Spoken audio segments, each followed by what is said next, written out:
Yeah, it was lit. Okay. So, what's up, guys? Not much, you. And we'll just spill that coffee. So this is take one. It's alright. It didn't spill. Okay, put right on. So I wanted to do some type of podcast thing with Alex, especially because Alex always has these great ideas and things to say, and like always saying some super inspirational, educational shit, and he's hilarious. And I know you're funny as hell too, and you probably know a lot about the stuff he's talking about, have your own opinions. So I'm really happy to have you guys both and to just like talk about this.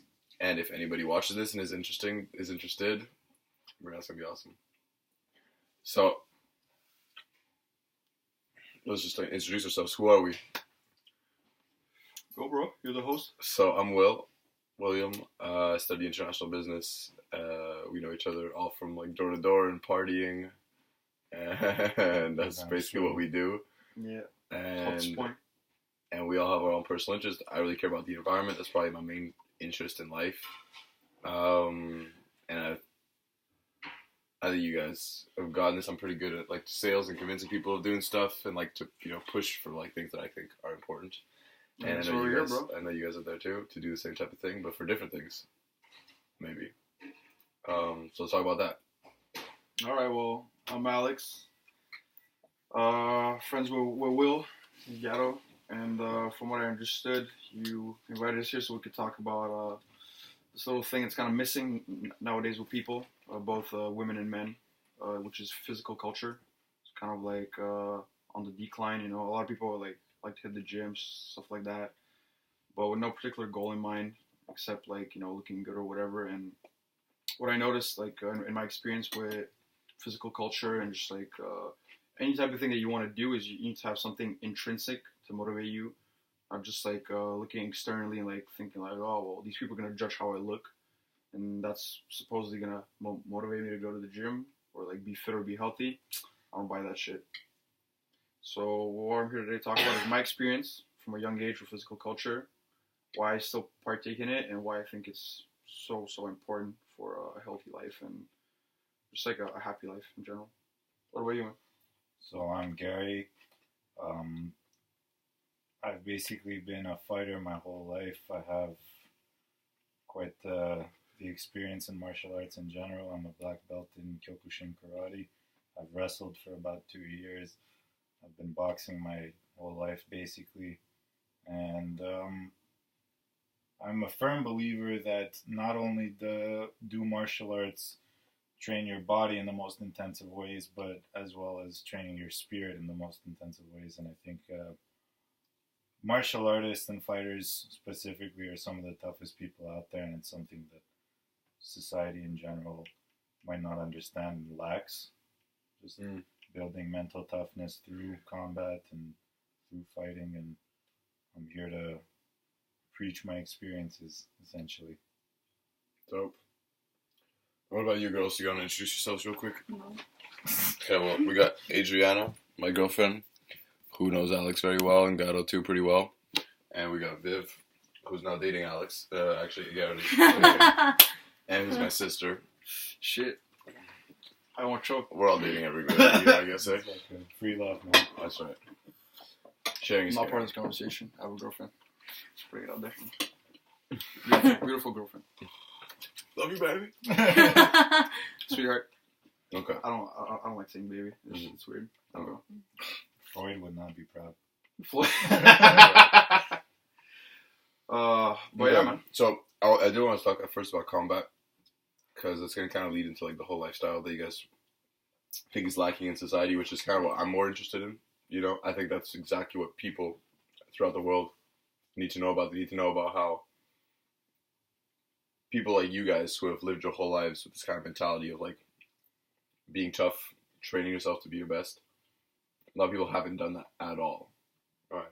I mean, we see that every day. Yeah. We knock on goddamn doors with people that are just little bitches, to be honest. You know what I mean? Like, and it's just so easy to manipulate them, and it's very useful for people to actually get mental strength. You know what I mean? And if we could teach them that, that's exactly what I want to do. But when you guys are fighting, you guys had fights recently, right? Yeah. How'd it go? How'd you guys train for it? Well, want to start? Go first. All right. Basically, I was training for a grappling competition, specifically submission grappling. That involves wrestling and BJJ, Jiu-Jitsu, or all kinds of submissions. And the only way to win is either by going into overtime and pinning someone, or like in the name, by submitting someone in the 5-minute allocated round that you have. I had 3 fights. My first fight, I won it by pin in overtime. I felt like I tapped, but fuck it, whatever. It is what it is. He was a cool guy, so his girl was there. I didn't necessarily want to embarrass him, so I didn't make any of it. The second. What do you mean? Wait, what is this whole tap thing? Tap is basically when you're in a compromised position, whether it's a joint lock or a choke, where you feel like you're about to pass out or something is going to break. The code in grappling is to tap, whether it's on the mat or on the person's limbs, to let the person know, stop, you got me. So you tapped? No. I thought that he tapped.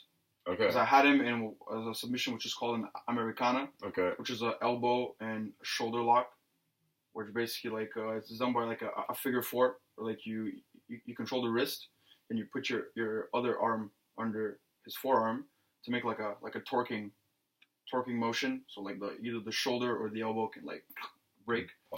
Yeah, pop. I thought he was gonna tap. I don't know if he tapped exactly, and then we restarted up. The guy had not been, doing a lot of wrestling in his life, I imagine, because, his wrestling was not that good. It was very, very telegraphed. Very in shape either. Yeah, we're very in shape. He had really good cardio. He was weighing, I think, a little bit less than me, but like strength-wise, wasn't really competitive in that manner. So I ended up winning that match by pin in overtime. My second match. What's by pin? What does that mean? Basically, I took the guy down, and I had my body on top of him in side control, so my body was on his chest and face from a side position. So from one shoulder to the other, I had him like pinned. Okay, so he couldn't move. He couldn't move, basically. And the ref counted 4 or 6 seconds or whatever, and I won the match. My second match, I lost it via rear naked choke, which means that the guy had my back and he was choking me, and I tapped. So fuck it. Yeah. The guy was really good. He was also a good 40 pounds over me. So I'm not really embarrassed by that. I was really proud that I managed to wrestle with him and kind of control it on the ground. But the guy ended up, pulling me in, feinting. I fell, I tripped, and I lost. And the third fight was one of my best friends who we celebrated his birthday last night. It was an awesome fight because I was just having fun, man, the whole time. I wanted to kind of entertain, because for me, I'm not just a fighter. I'm first and foremost an athlete, and I want to showcase and entertain people through my physical abilities. I think that's kind of where me and Garo kind of part ways. Sometimes we don't in our mentality while we're competing. Garo wants to win and dominate. You can always correct me, if I say anything that's not true. Well, for me, I want to obviously win, but I want to win if I can in an impressive or cool way, so I can entertain people, and then they can come back and watch my fight again. And my third fight is with my really good friend Will. We had a good time. I ended up winning by triangle choke, which is basically I choked him out with my legs. It was cool, we just shake hands at the end. It wasn't anything too bad. Will is an amazing grappler. He's been a little bit out of the game for a long time. So a lot of the positions I was putting him in, I could see that he was a little rusty in them. But apart from that, I also know Will very well. I've been training with him for the past 12 years. So, I know him like the back of my hand. He knows me like the back of his hand, so it could have went any way. He could have... He also beats you, or... He what? Like, let's say you guys wrestle 10 times. How many times can he take you out? Take you down? How many times would he win? Wrestling? Yeah, or... Fuck, man. Wrestling, no one can fucking take me down. Okay. It's fucking not happening, bro. I mean, I'm exaggerating. I'm a fucking cocky motherfucker. Like, a lot of people can take me down. What I'm trying to say is that very few people that I have fought in a submission grappling tournament or in BJJ can take me down. So is that what that was? What do you mean? The tournament you were doing. The tournament was basically you need to win by submission, so he needed to tap. Okay. What happened is that my coach Dan, he told me to go for a single leg, and then Will kind of pulled guard, so I ended up falling with Will, and at the same time I was taking him down, so we weren't really sure whether I took him down or he pulled me in his guard. Who gives a fuck? And once I was in his guard, I passed his guard, I went in mount, and then from that position, basically you have a lot of submissions that are useful. And the reason why I wanted to win by triangle is because one of my good sparring partners, Tyre, who's in Amsterdam right now, shout out to my boy Tyre, he had showed me this really cool triangle variation where you kind of like have the triangle choke on, but at the same time you also grab the leg so the guy can't lift you and slam you. So it's kind of like a safety mechanism, and I had drilled that at least 100 times. Okay. So I wanted to win just so I could show Tyre that I respect the fact that he took from his time to show me this move and this technique. And when I ended up winning, I talked to him afterwards, and he was super happy. He was really proud of me, and I was really proud of the fact that I could show someone that is a higher belt than me that I do listen. Mm-hmm. I'm not just there to showboat, even though I like to showboat a lot. I'm also there to make my school proud. And all my spark martyrs to be like, all these times that we beat each other up, it wasn't just like for violence. It had purpose behind it. Yeah. So yeah, I was really proud. And plus, Will is a very tough guy, man. Very tough guy. So like the fact that I managed to tap him, like showed me that I have good skills.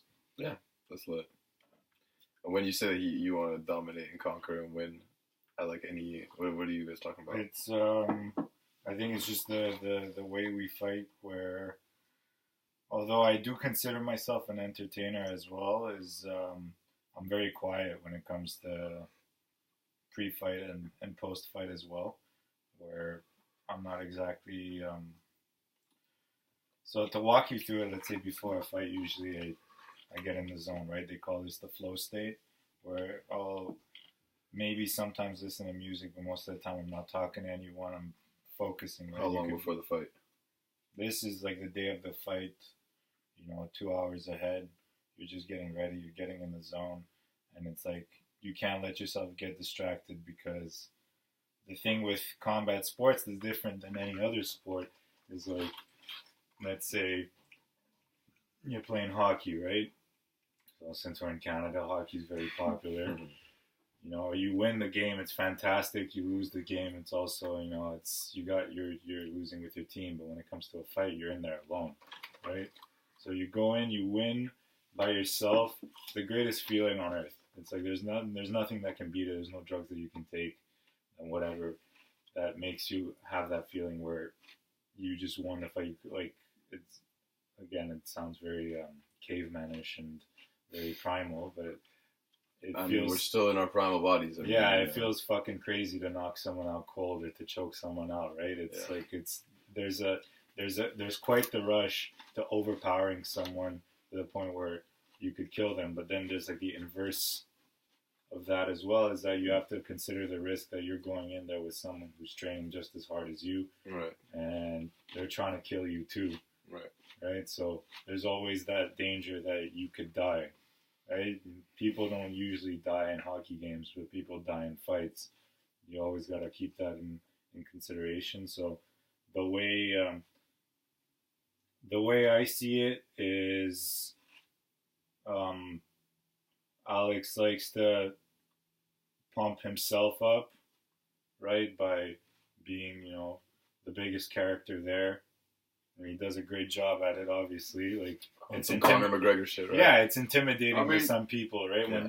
Yes and no. Like, there's two ways of looking at it, right? If your opponent's trying to intimidate you and you're confident and you're cocky and you're talking to people and you're acting like you're eating shit, you're basically conveying to everyone there that your opponent's not getting into your head. Yeah. And the way I see it as well is that if you're quiet, you're focused, you got your blinders on, and the other guy's there trying to intimidate you, but you don't react, you don't have like a physical, emotional reaction, you have the clean like poker face. Yeah. It's the same. It's the same idea. He's not getting in your head. Right. Yo, is it still recording? Yeah. Okay, cool. Yeah. That's actually. You can tell by the little green light. No, okay. That's a very cool point. I don't really I don't trash talk at all, actually. My way of kind of showboating is that I put pressure on myself by inviting all my friends, all my colleagues, which is what I did my last fight. Yeah. I was. Which I missed, and I'm sad, bro. I mean, it's okay, man. Actually, spirit, it's because of you that I managed to do it, because you took the shift. The supervisor responsibility. You took the supervisor responsibility, so thank you so much for that. Yeah, I really appreciate it. But to everyone that came, Adriana, Viv, and all my colleagues, like, that's how I like to pump myself up. Well, Garo does not like that. He would rather be in his own chasm where he's facing the abyss, and at the end he manages to find a way to spark a light and to just shine everything out. I think that's when he's at his happiest and in his biggest glory moment. Well, for me, it's like I want to put pressure on myself by inviting all these people that believe in me, and then they pump me up, and I feel like I'm on some sort of like MDMA fucking experience or something. It's another level. It's euphoric as hell. It's insane, and I was very respectful to all my opponents. Obviously, my third opponent was my best friend. Yeah. You know, it was like one of the 5-6 people, like guys in my life, who like I consider like my brothers. So I'm never even gonna think of talking like trash to him. My first opponent, I was really nice to him. I just wanted to talk to him, and I didn't go as hard on him because first of all, I wanted to warm up. Second of all, his girl was there. So out of respect for that, you know, like I don't want this guy to have to go back home, and then he just got his ass handed, and his girl's like, I don't want to fuck you anymore, you know, stuff like that. That's also where me and him differ, right? Is that although I'm respectful to my opponents, there's a distinction that I like to make is that I don't respect them, right? So I want to embarrass him. I want him to fucking feel pain, right? Like he's trying to do the exact same thing to me, right? I'm like. I'm a bit cold-blooded like that, right? Because like I want to hurt him. So what's an example? How would that actually play out in real life? So you want to hurt him, but what can you do? Oh, we got a lot of examples. Yeah. Not in competition, just like in general, like just fighting, just like people. The thing is, usually your goal in a fight is the most, like for example, because it's different in striking and please, I need examples. Grappling. For example, in striking, the most entertaining thing you can do to win a fight is by knocking someone out cold, like lights out, like their eyes roll into the back of their head, they fall, exactly, right?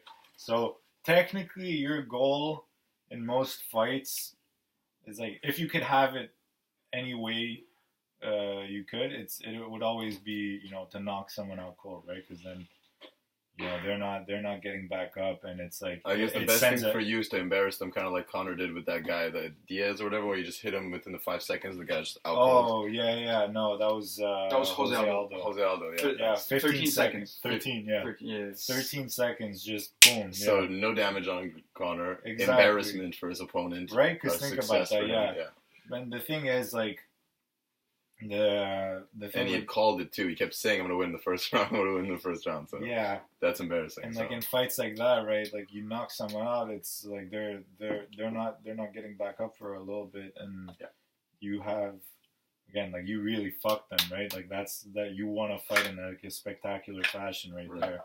So like ultimately that would be your goal, because it's embarrassing when it happens to you, right? Like. That's like one of your big fears as a fighter, is not only to lose, but to lose in a fashion like that where you don't have control over your own body for like a couple minutes, right? You're out cold. First of all, it has like a lot of long-term damage.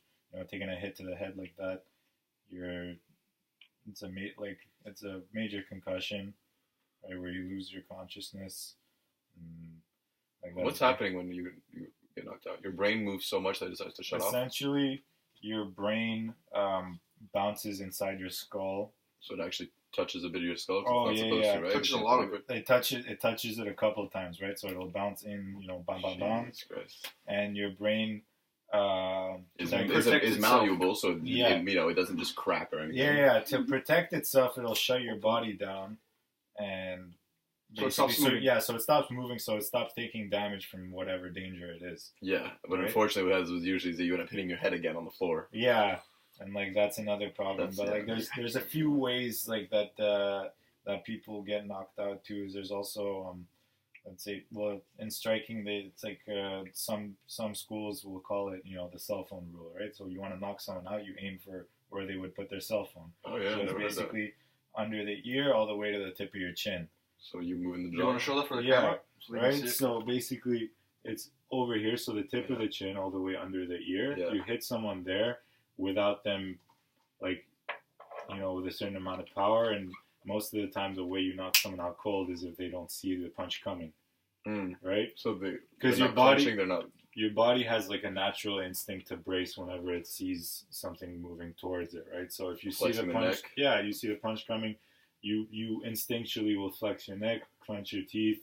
So you might get dazed, but you might not get knocked out cold. Okay. So that's the whole thing with boxing in particular, is that you're trying to basically press the power off button to this guy's brain. So you throw a punch without him seeing, it lands right on his chin.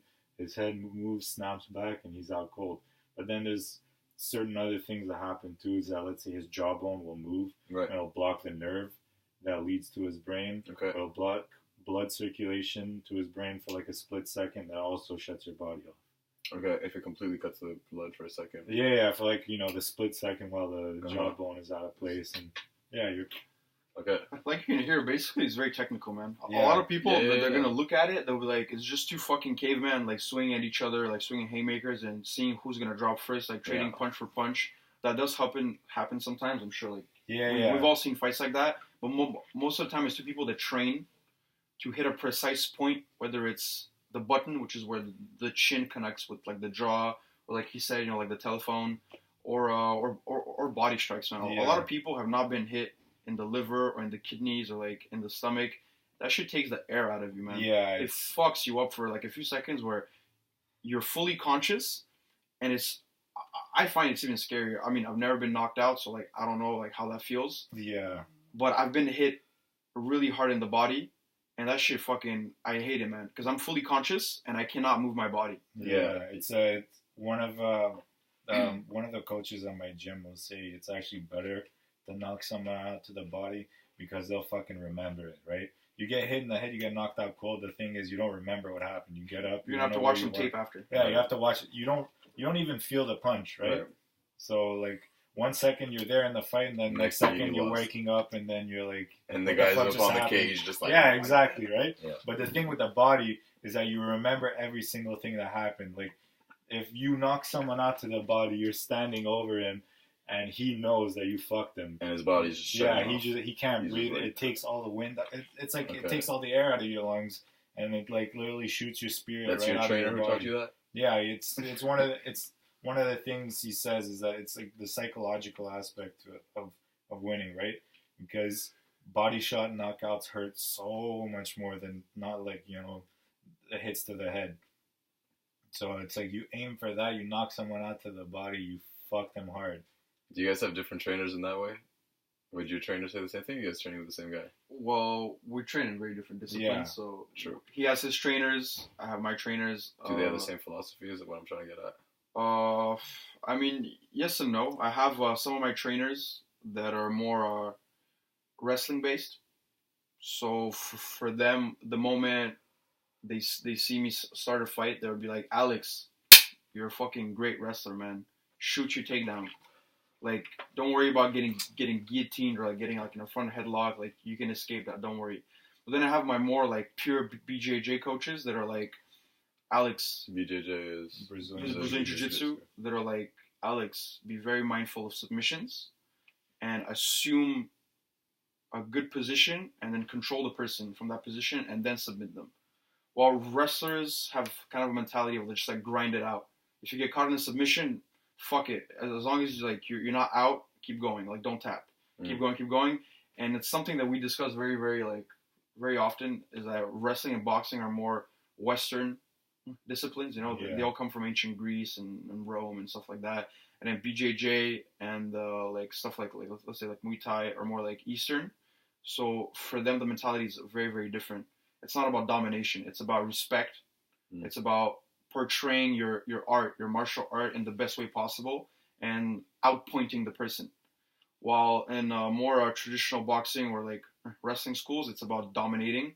If you can win by knockout or by like pinning someone in like a right position, slamming them, where it looks spectacular almost, that's what you got to go for. Because it's like it's violent, right? Like they're warrior schools essentially, right? And like you see it in boxing gyms, I find specifically, because like this is one thing I noticed the difference between jiu-jitsu gyms and boxing gyms is that the way the coaches talk to they don't call you a bitch, cunt, fuck, shut the fuck up, boxing. In boxing, those guys are it's fucking rough, right? So most boxing schools, it's kind of like a thing. I think all boxing schools worth going to, right, will be like that, right? So the reason why is like a lot of guys come in, say, I want to be a fighter, I want to be the fucking champ, blah blah blah. Like everyone wants to be a fighter until they have to be a fighter, right? So like you go in, you might not want to do this. This is too hard. Like, guys come and go in boxing gyms. So the coaches, a lot of times, once you come in, they'll mistreat you. They'll call you names. They'll fucking push you to your limits and beyond. And, like, if you come back, they know you're for real. And if you keep coming back, they'll start being a bit nicer to you. They'll start spending more time on you. They'll start teaching you, some more interesting techniques. Whereas I found in jiu-jitsu gyms right away, if you're a beginner, they're very nice to you and whatever. And they'll they're very there's that whole thing with the Eastern martial art, right, where they come and it's a big question of respect, right? So they're very respectful, and it's not like, if you come with like a boxer's mentality in a jiu-jitsu gym and you just start like dogging everyone out, you're gonna have a black belt that's gonna come and he's gonna be like, yo, let's roll, and he's gonna tap you 3 or 4 times the quickest he can, just to show you that he can fucking kill you anytime he wants. And then he'll play with you. He's like, look, it can be playful, and you can learn in a playful manner, or we could do it old school. I could grind you the fuck out. Which one do you prefer? And most sane people would rather play and learn in like a safe and playful manner. So there's always that option. And I noticed I came in, I've been taught to respect people unless they like don't respect me. So I was super respectful to everyone. And they really liked me like from the get-go. And I fucking love my gym, West Side Jiu-Jitsu. Like, everyone's awesome. Everyone like takes the time to teach you stuff. And the only time where you go hard and you go intensely is when you're prepping for a competition, or when you're in that competition and then they're like, yeah, now we want you to go and like go for the kill. But most of the training is done in a very playful way, where we spend a lot of time drilling, very like a brief 30-minute maybe per session where we roll. But very few people roll hard, and people who roll hard are kind of seen like pushovers. Like, it's like you either are humble or you will get humbled. Mm. While in boxing, they'll just fucking straight up humble you right away. Yeah. And if you complain, from what I've noticed, if you're like, yeah, I've been here for fucking 5 months, man, all I'm doing is fucking footwork and like, hitting the bag, I want to spar. They'll be like, oh, you want to spar? Okay, you want to be a boxer? That's fucking perfect. Come in the ring, we'll put you with this fucking killer, like they'll put Garo in with this fucking newbie, and then the guy's gonna be, yo, Garo, show this guy what boxing's about. And then Garo's gonna proceed to hit this guy, break his fucking ribs, break his fucking orbital, and make him look like a can of fucking mashed potatoes at the end. They call them tomato cans. Yeah, they look like a fucking tomato can at the end. Blow him up like a tomato can. Yeah, but they're gonna go through a gauntlet. The thing is, it's like you have to have respect in any martial arts gym.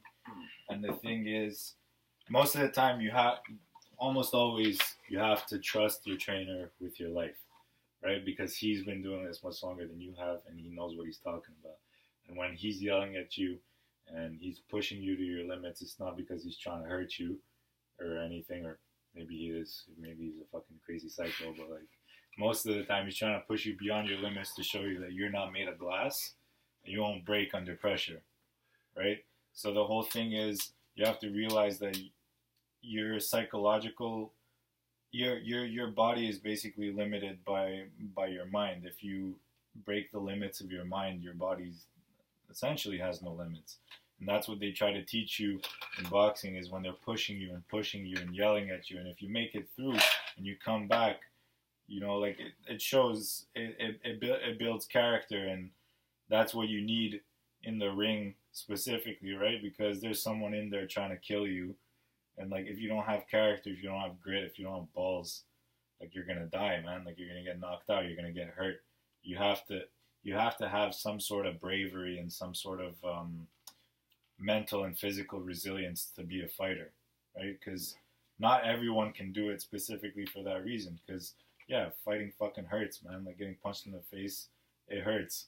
Getting punched in the body, it hurts. Everything hurts. Training hurts, right? But just the fact that you keep going and you keep going, it builds so much character. It makes you into such a strong person, not only in the gym, but in all aspects of your life, right? So when Alex was saying that in boxing places they'll try to humble you, maybe they're not so much trying to humble you when they call you a little bitch. They're trying to strengthen you. They're trying to break you, so they can build you back up again as a warrior, right? Because you're a gladiator, right? You can't be a wild that's one thing that people get wrong about martial artists and fighters in general is they think they're fucking wild, right?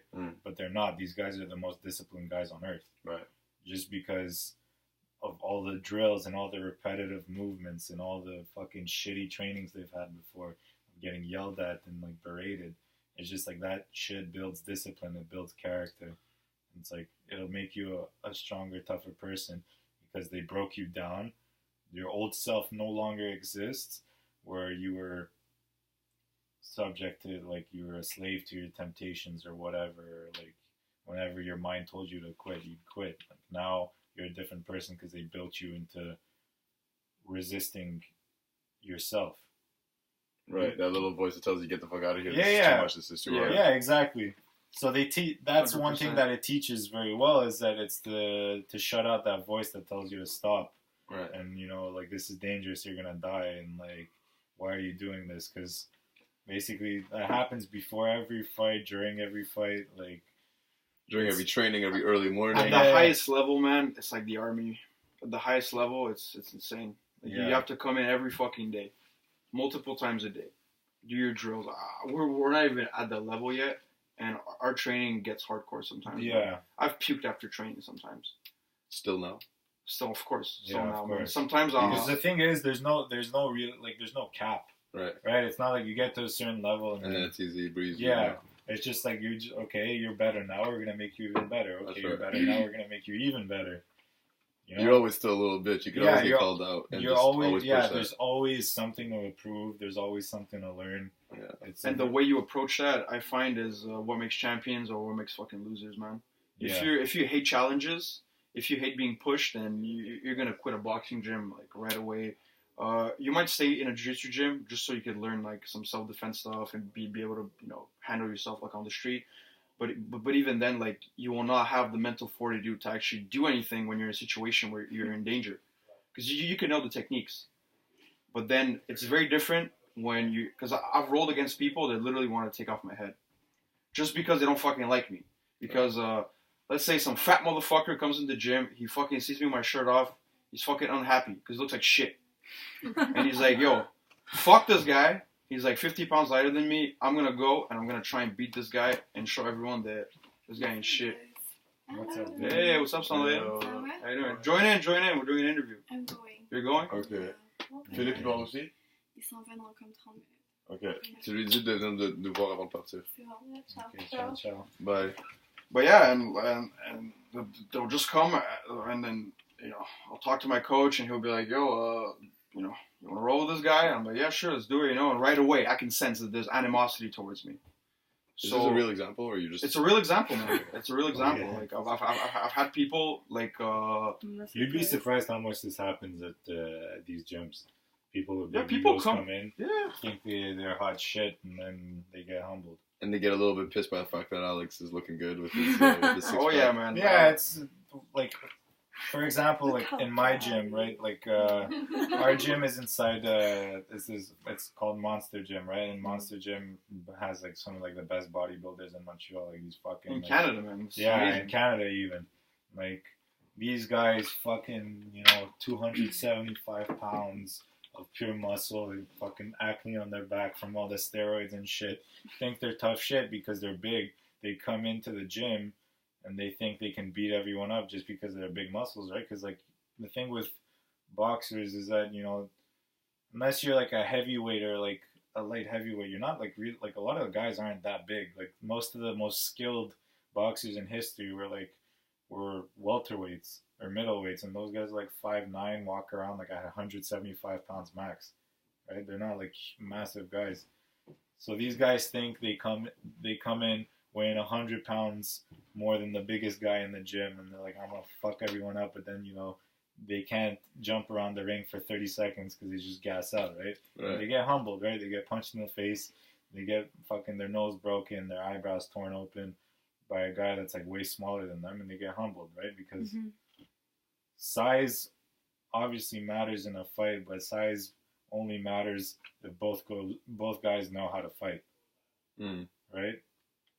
I've never been in a fight like on the street or anywhere that's outside of a gym with a legitimate fighter. because fighters don't start beefs with anyone because they know how fragile the human body is, and they know it can always go both ways, man. Yeah. People could always get a lucky punch on you, or like some sort of like grab something and hit you on the head with it, and I mean, fighters are disciplined, right? they're So disciplined, man. you're disciplined to tell yourself, like, to shut that little voice off. That little voice that could be like, I'm pissed, I'm going to punch this guy in the face for no reason. Yeah. It might be pretty easy for a fighter who's disciplined himself to wake up at 5 in the morning a bunch of times to be like, no, let's just, like, chill this one out. Yeah, very few fighters instigate fights. Because Yeah. what do you have to prove? Right? You're fighting other fighters that are very good at their sport, and you're beating them and whatever. If you're not beating them, regardless, it's just like you have a certain skill, you have a certain power advantage and strength advantage over 99.9% of the rest of the population, right? Yeah. So, what's the point? If someone starts a beef with you, like, then what? So what have you guys had as experience with fighting in the streets? All right, yeah, that's my one of my favorite topics.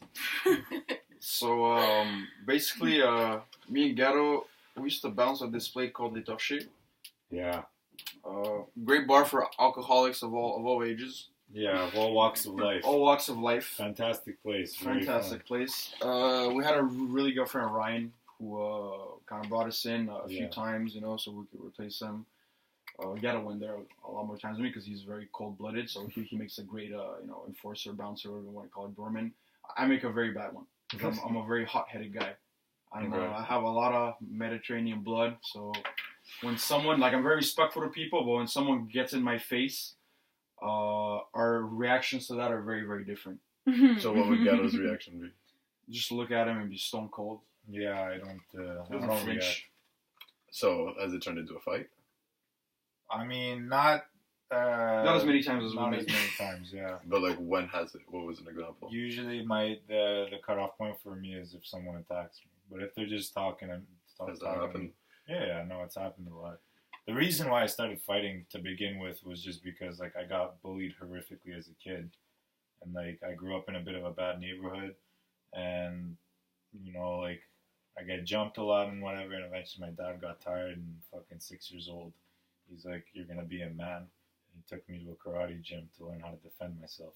And ever since then, I've been they've discovered that I have a natural talent for it. You got jumped at 5 years old? Yeah, 6, 7 years old, fucking, I get jumped a lot. I get into fights a lot. It was just, I'm legit curious, what was happening at that time? fucking, dude, I'd be on the school bus and whatever, coming home, and fucking the older kids at the back of the bus, I don't know, they just like to pick on me. Yo, we grew up in Ville Saint Laurent, which now it's kind of okay. It's not so bad, but Yeah, it used to be a fucking shit neighborhood. But back in the day, if you were not a part of a certain ethnic group, doesn't matter which one it is. If you were clearly not, a part of their culture, which happens with all kinds of humans, you could get bullied on, and people would pick on you. And a lot of people are very jealous of Garo's beautiful blue eyes sometimes. And, they might piss him off. Stop it, you're gonna make me blush. They might piss him off or whatever. And I understand completely, and I know his dad personally. And he's the type of man that will not let his son become a bitch. No fucking way. Yeah. So you guys were getting picked on, or you were getting picked on? Well, for me, if I can speak about my experience, it was because I have a fucking big mouth. That's I have a very big mouth, and I've had it since I was born. I have it from my mother. My dad does not talk shit to people. He's kind of like Garo. Yeah. My dad and Garo like each other a lot because they both they're stoic men. They're not emotional guys. They're very stoic. They don't speak with words. They speak with actions. But me, I love talking shit. And whenever I'm very respectful. But when someone comes and tries to one-up me in a verbal duel, I ain't gonna let that shit slide. I'm gonna roast the fuck out of that person. And from a very young age, I was getting into fights because of my mouth and because I wasn't letting people talk over me. I was a small kid, even to this day. I'm not the biggest guy on the planet. So my dad was like, "You're gonna get fucked up one day, really bad because of your mouth." So what he did is he put me in a Aikido gym when I was in Bulgaria. Yeah. So also growing up in Bulgaria, people are very tough, and when you talk shit, they want to beat your fucking ass up. I was very blessed that in the Aikido gym. I think Garo had a similar experience. So my coach did not really teach us Aikido because he was like, that shit doesn't really work. He taught us wrestling. He taught us judo. He taught us a lot of takedowns and like functional stuff, a lot of submissions. And I think Garo, his coach, pretty much taught him like Muay Thai. Yeah, He didn't really teach him karate. Yeah. A lot of Useful stuff. That's Yeah, why do we you- win a lot of our competitions. My first competition fight ever, I think I must have been 7 or 8 years old. I won by knockout. To Are the you body. allowed to in karate? Yeah, to the body. Like I fucking dropped the You guys kid. want to have a little bite to eat before Philip takes off? You guys hungry? Not good, man. particularly. I'm good. We're good. You're good at Thanks, Patrick. So, You're all right. yeah, like my first fight ever, I won by knockout just because of the fact that all the other gyms were teaching karate, whereas my gym was teaching fighting. Mm. Right? You understand the difference a little? These cute little techniques, these little. Yeah. Karate has some really useful techniques, like he's not trying to bash it, I know, but the thing is that it's a point system where you win by points by like touching the person and outpointing them. And it's not even the actual technique; it's the mindset of the traditional like martial art. While if you come in with like a more of like a Muay Thai or like a boxing mindset, and you use those techniques coupled with like a good left hook to the body or like a spinning back kick like in the plexus where like you can really like fuck someone up like, for good, then it doesn't surprise us that this guy was like trashing everyone because like when your coach is rough with you and he's teaching you shit that like could work whether you have gloves or no gloves, doesn't fucking matter whether you're wearing clothes or not. Streets are not a competition. Yeah, grass, Doesn't asphalt, whatever, gives a fuck. Like if it works, he'll teach it to you. Same thing for my coach. I think he was like a former army guy, and he had been to Brazil a couple of times, so he knew like what really worked, and he was teaching me like, fuck this whole like Aikido like wrist break. He's like, yeah, you're gonna break no one's wrist. You're fucking like 100 pounds. matter. Shut the fuck up, You're like focus on like not becoming a turtle and getting cracked, and just like using shit that works, whether it's a single like a double like takedown. Use your speed to your advantage. He's like, you're not necessarily the strongest guy, but you're incredibly fast. You're incredibly flexible. Use that to your advantage. I think his coach had the same thing for Garo. Garo hits like a fucking Mack truck, so why would his coach teach him to throw a lot of punches and gas himself out? Rather teach him hit it when it counts, get him out of there, and then move on to the next. Yeah. That's what you still use to this day? You learned that when you were young? Well, I mean, my biggest advantage when it comes to striking, because like we were just talking about this on the car ride over here. There's such a thing as a striking brain and a grappling brain, right? Like I think almost exclusively like a striker when I fight. My fight IQ is based almost entirely in striking, right? So I make every shot count, and luckily for me, I don't know if this is just genetics or the fact that I've been striking since I was 6 years old. I hit very fucking hard for my weight and my size. All right, so like for me, if I time my punches properly and use the right openings, I'm knocking people out. Lights out and whatever. It's, Body shots and headshots. Yeah. No, it doesn't matter. So these are punches or these are kicks too, or just the kicks? just the Punch. fix? Well, with karate, obviously You like the kicks kicks, too, but yeah. since now I'm only doing boxing, it's punches only. Yeah. But like when you were a kid, that first knockout was a kick? no, it was left hook to the body. Yeah. Are you lefty? No. I'm People that throw left hooks are right-handed. People that throw right hooks are left-handed.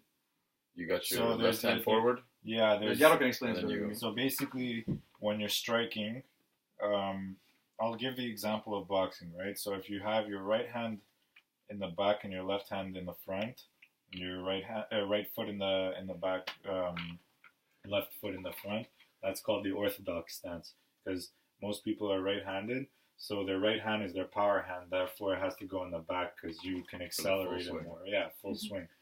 Whereas if it's the other way around, like let's say if you're left-handed, so your right foot would be forward and your left foot would be in the back, so that means that your left hand is your power hand, therefore, again, You're a southpaw. Yeah, that's called it's called the southpaw, the southpaw stance. So, basically when you throw, in boxing, as a beginning, they'll teach you 4 punches. So your jab, So that's your straight hand with your lead hand, and then you have your right cross. With your right hand, it's the straight punch. Then you have your left hook, which is again a loop, like a looping punch. It's a rotational punch instead Yeah, of a like rotational punch. a forward plane. Yeah, it's not a straight punch. So your left hook goes around, and it's from your lead foot, and then you have your right uppercut, which is your power shot from the right side of your body. Whereas once you get more advanced, it'll show you your looping overhands or like a right hook from orthodox stance and whatever, and your left uppercuts and whatever. So like there's variations to those 4 punches, but most of the time they'll teach you those 4. And you're able to use the left hook. Yeah, so for the body left hook shot. to the body is, like you kind of like, if the guy throws a jab, most of the time, like a simple thing they'll teach you is the guy throws a jab, you slip the jab, and you're in the perfect position to hit him to the body. Right? 'Cause, his He's hand extended extended, and it's boom, right? And It's since he's completely extended, he's not defending his liver that's or like right. his ribs or whatever. So you got Yeah, I got him. him. Yeah, sometimes you got him, sometimes you don't. That's what it's very very important for us. Yeah. What would his counter be? So he's out extended on a jab. You go for the Don't left. be extended on the jab. Well, no, not necessarily. Is because you can't pull your punches, because then it's like pulling your punches means just not extending them all the way, Right. and that's not very good because you don't get the full power. You don't get even the most speed out of it, and you're not when you're throwing a jab. Depending on what your goal is, a lot of times it's to keep your distance, right? So if you want to keep him on the outside, you'll throw your jab back and forth and whatever, and you'll try to keep him at like an outside distance so he doesn't get on the inside, or they call it the pocket, right? Where You're clinching. Yeah, you're clinching, or you guys are up close and personal, and you're throwing hooks and uppercuts. So the thing with It's like a violent hug. very violent hug. So with that counter, I'd say most of the time you just gotta stick and jab. You gotta move after every single punch. That's how I got him. Was because he didn't move. He just stood there and threw the jab, and I was fast enough to just get him. Like a lot of times, it happens. Like you're gonna get hit regardless. So sometimes you just gotta take the shot, right? But like most of the time, you just gotta beware. You gotta think 50 steps ahead of your opponent, because it's like a game of chess, right? So you have to realize. So how would you throw that jab to make sure that if he dodges it and gets into that right position, he's not going to get that shot in? You would jab. Most of the time, move? jab, move. Depends on the body, man. Yeah, Depends on the person you're fighting. If he's taller than you, then you could just fucking legit duck under him and punch him. Yeah. You don't need to like Bob necessarily and weave, and that's it. Again, it always depends on your opponent. Like I'm lucky to have really long arms, so I step into my jab and I step out. Right, so if the guy tries to counter me, he won't be able to because I have more distance on him naturally. usually. Usually, right? Yeah. If I'm fighting a guy that's taller than me, what I'll try to do is he's most probably going to try and keep me on his outside by jabbing a lot, throwing straight punches. And what I have to do in that case is just, bob and weave, slip his punches, try to get on his inside, attack his body, and wear him down like that. And eventually, after getting hit to the body a lot, you'll start lowering your arms because it hurts, right? You don't want to get hit to the body, and then your head's open. You got clean punches here and there, and that's how you wear someone down. You knock them out. Yeah. A very very interesting term that he uses, the outside. In striking, you have like distance management. The ranges, yeah. You have different ranges as well. In grappling, specifically in jiu-jitsu and wrestling, you're very rarely shooting on someone from the outside unless they're, really like standing straight and their whole legs are exposed and everything. You're usually going to clinch with someone, the violent hug I was talking about, where you're either like holding their neck or you have control of their tricep or their wrist or anything. And at that point, it's a game of feinting. Are you going to go for his neck and snap him down for a front headlock takedown? Or are you going to like push him down so then he instinctively goes up and then he exposes his torso and his legs so you can shoot for like a single leg or like a power double where you kind of just like flip him on the side and you end up passing his guard or not, depending on if the person locks his legs around you. But in MMA, what's really cool is that there's no boxing, there's no grappling, there's no Muay Thai. It's different stages and different like fighting styles that are unique to like general fighting, which is like when you start standing up, there's a thing called shoot boxing, where you combine striking and wrestling, where basically you both start standing up and you're striking at each other, but there's always the threat of the takedown. So you can shoot at the person, or you can fake like you're going for a takedown, and then someone like Garo could just go with like an overhand right, knock the person out. A good example of that was like the Khabib and Conor fight, when Khabib was a fucking crazy wrestler, and Conor was respecting that. He was kind of scared of a takedown. So then Khabib managed to drop Conor down with a hand by punching him, which obviously to a striker is like the biggest fuck you. Yeah. When a wrestler punches a striker and hits him, connects clean, wobbles him, a striker is gonna be very, very angry for that. Same thing for a wrestler. If you just pretend to jab at him and then you jab and like you don't really trying to hit him, you're just going like next to the head, and then you just like connect for like a fucking collar, and then you go for his ankle and you take him down, the rest is gonna be fucking angry. So he's like, fuck, you just beat me at my own game. Yeah. So then you have shoot boxing, then you have the clinch, where you're connected with the person, where you can either like throw elbows or knees, or if you're a boxer, you're gonna go for like an uppercut or like a working the body too. Working the body, throwing like hooks or like straight punches to like the torso area, or you could use the clinch, like I said, to take someone down. And once you're on the ground, it's still not only like wrestling or jiu-jitsu. There's two different disciplines. There's grapple boxing, or like how the uneducated peasants like to call it ground and pound. I fucking hate that term because it makes it sound like I'm a fucking animal and I'm just grounding, fucking humping someone. It's like, that's not what it is. There's like a fucking science to it. It's like you can control someone and punch them, or like let them like kind of slide out and do like a body triangle on them, or you're just like hitting them or trying to choke them. Or you could go for a submission type game where you're trying to submit them by either choking them out through different techniques, or by putting like a joint lock on them, where it's on their arm, shoulder, hips, knees, ankles, whatever it could be, spine. Sometimes there's some submissions that are illegal, but you can literally lock someone's spine in and like dislocate their fucking vertebrae. It's called a twister, and it's usually illegal because someone ends up being paralyzed in that situation. Yeah, it sounds terrible. Yeah. Yeah, you don't want to be caught in that shit. And then there's also a very, very back in the day, a lot of people were not good at it, but nowadays, if you're not good at it, you can't compete at a high level. There's the cage fighting part, where you push someone against the cage, and then, because like in real life, if you have an open space or you have like a room, you're always going to have some sort of end to your arena. Mm-hmm. Once you reach that end, you can work that person on the cage, or that person can work you on the cage. Even like whether you're trying to take him down, you're like chain wrestling, you're like going from his neck to his triceps to his legs, trying to take him down.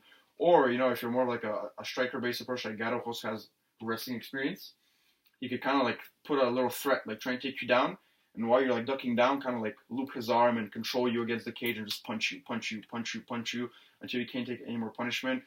Or you could just drop down and you're back on the ground, and even if you're on the bottom, you can still do ground and pound, or what it actually is. It's grapple boxing.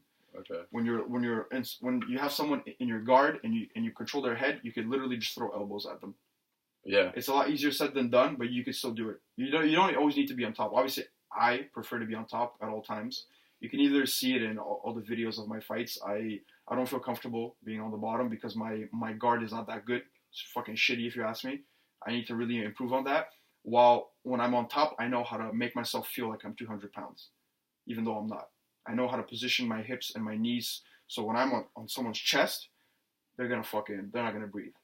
They could get choked out just by my shoulder pressing against their face.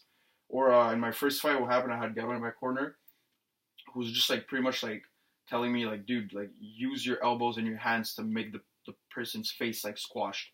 That's what I did to my opponent. Later on, his nose was just totally fucked. Yeah. It was bleeding everywhere and shit because I just kept grinding. The first one? Or the first one. Yeah. I kept grinding my elbow in his face and just like restricting his airflow, or like on his neck, restricting his blood flow, or like putting my hand on his face. That's very aggravating for people. It really pisses people off.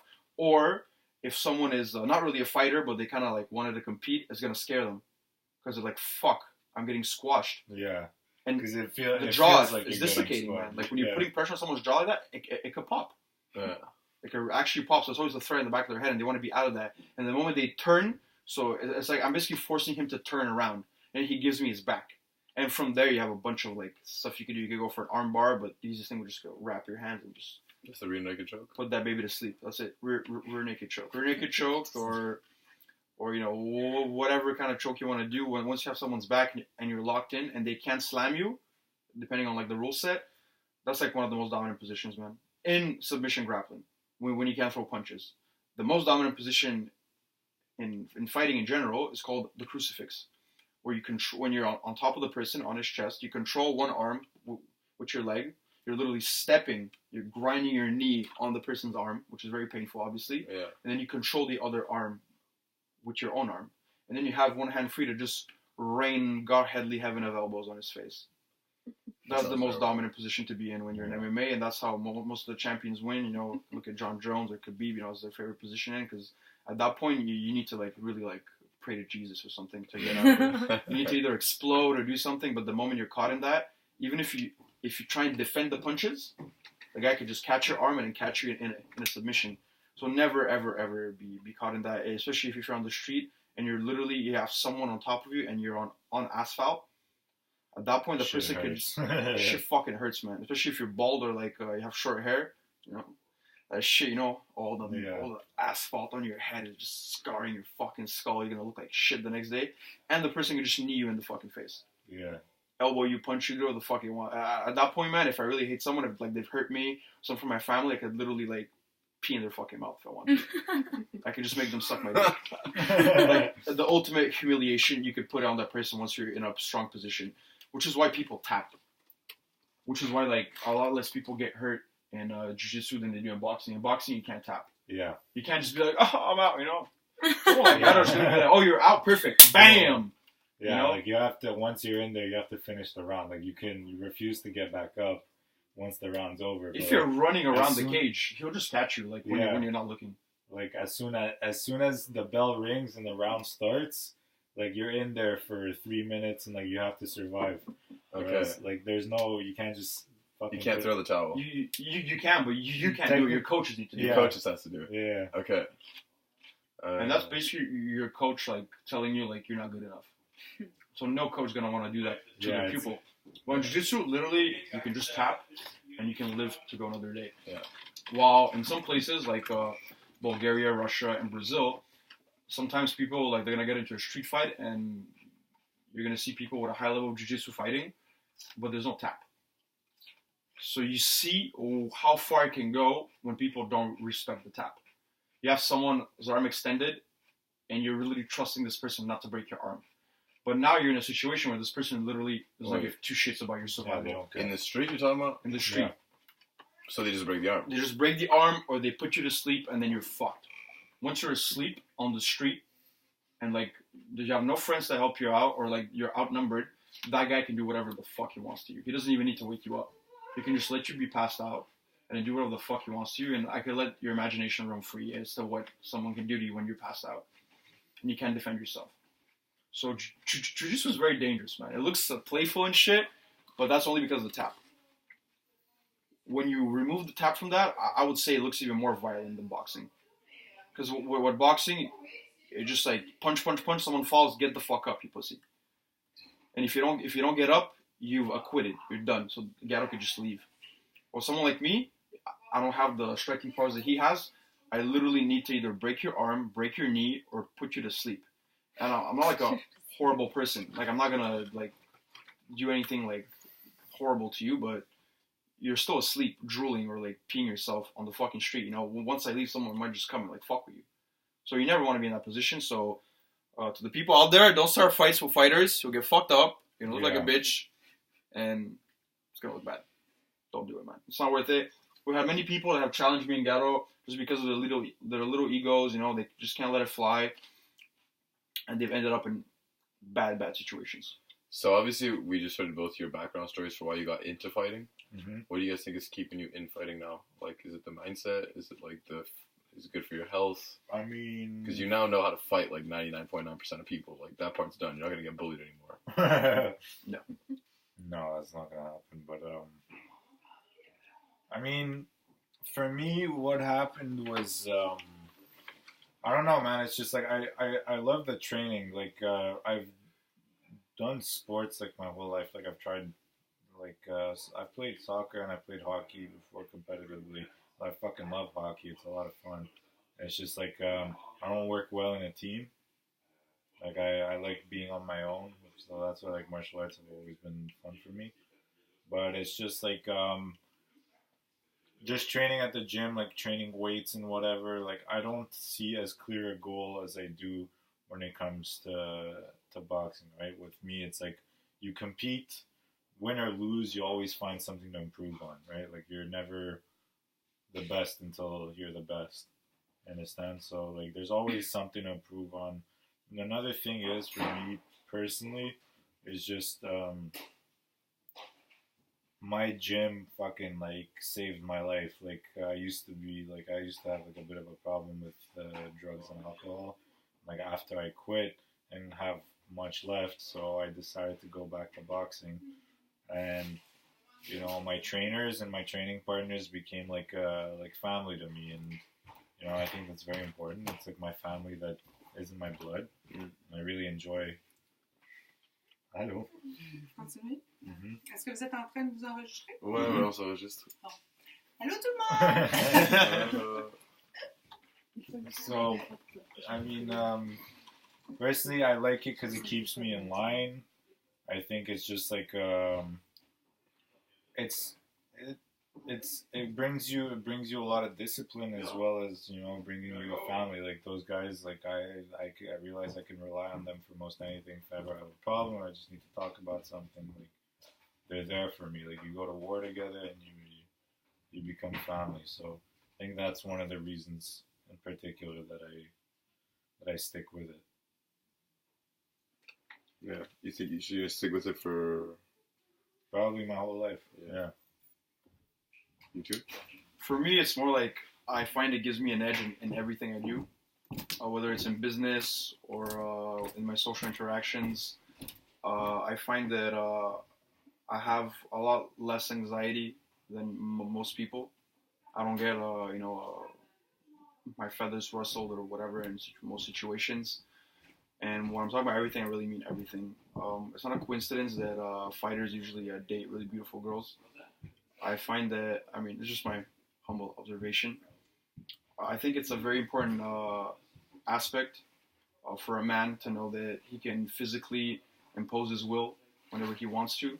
And then, obviously, it's a question of morals, whether you're going to use that for something good or something bad.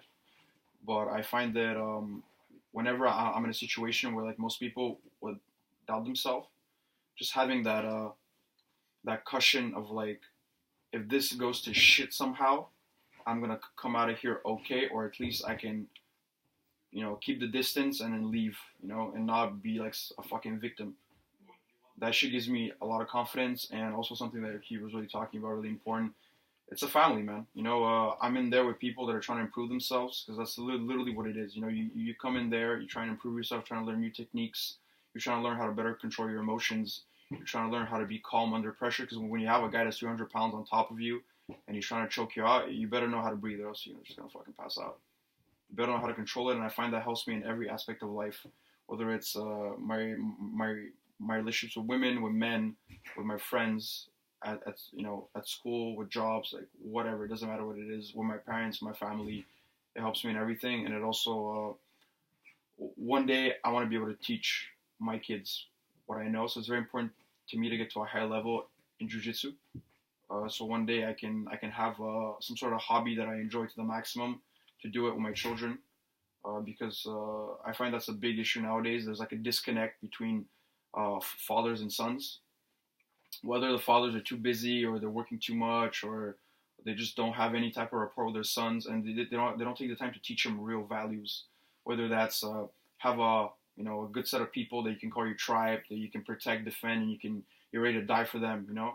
And I think that's why a lot of people nowadays, they go through life kind of not knowing where they're going, having a lot of anxiety, a lot of depression, because they have all these questions, they have no answers, and they think that by answering all these questions, then it's going to be done. But then another question pops up, and in me and Garo said, we don't give a fuck about all those questions. It's just like, I got my training, I got my friends, I got my job, I got my money like that I'm trying to build on, and like it's as simple as that. It's like a simple system, it's a simple mental model that I can use to navigate through life, and I feel like a lot of people lack that. And in any situation where it's my mental model versus someone else's mental model that is not as prepared, I'm gonna crush that person. So that shit just like makes me feel comfortable going through life every day. Yeah, I definitely agree with that. With the whole confidence thing too, is that for me personally, knowing like the brutal training that I've been through and whatever, you realize if you can make it through that, you can basically make it through anything. If you can make it through a fight, you can basically make it through anything. You fight your way through anything, and that's, I think, yeah, again, like a very important thing as a man to understand and to know. And it definitely, fighting specifically does help you a lot in all aspects of life because, like I was saying earlier, it does build a lot of mental toughness. The trainings are tough, so you got to be tough to make it through. And you're gonna be a lot more confident at the end of it. Like, one thing that I'm very happy about, and then something that I don't really understand in other people, is I don't really have anxiety, right? Like, I'm not really the type to worry about things a lot. Like, I go into most social interactions completely calm and, like, you know, okay with myself, right?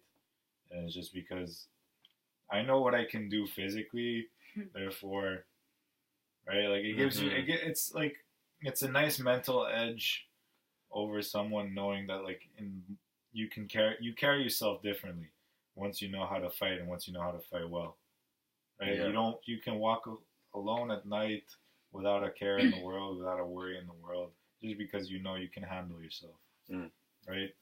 And it's like, the thing with fighting specifically is that it's scary, right? And it trains you to be brave. So that's one of the most important things in fighting, is that eventually, like, you have to be brave to do it, right? So if you're brave in fighting, that stuff translates to everything else in your life. You're brave in, let's say, in business, right? Like, you have to take risks, and you're more likely to take those risks just because you know that you take risks in other ways, right? So, like, in fighting, you have to take risks. So it's the same thing with social interactions, right? So you're getting in a fight, you're getting in there with someone who's trying to kill you, and then if you're smart enough, in regular social interactions, you realize no one's trying to kill you and whatever. So you're a lot more confident. You're a lot, like, you're very at peace with yourself, and you're able to talk to people without worrying about what they're going to think of you, or you don't have to worry about embarrassing yourself. And it's true. Like, I completely agree with the whole confidence thing.